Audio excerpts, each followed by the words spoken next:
రవ్వ, బెల్లం మరియు కొబ్బరితో చేసే ఒక స్వీట్ తయారీ విధానాన్ని తెలుసుకుందాం. దీనికోసమై స్టవ్ పై ప్యాన్ పెట్టుకుని 1 టేబుల్ స్పూన్ నెయ్యిని వేసి వేడి చేసుకోవాలి. వేడెక్కిన నెయ్యిలో రవ్వను వేసుకుని శుభ్రంగా రోస్ట్ చేసుకోవాలి.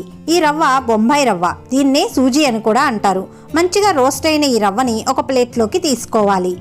అదే కడాయిలో 1 కప్పు పాలు, అలాగే 1.5 కప్పు నీళ్లను పోసుకొని ఒక బాయిల్ వచ్చేంత వరకు మరిగించుకోవాలి.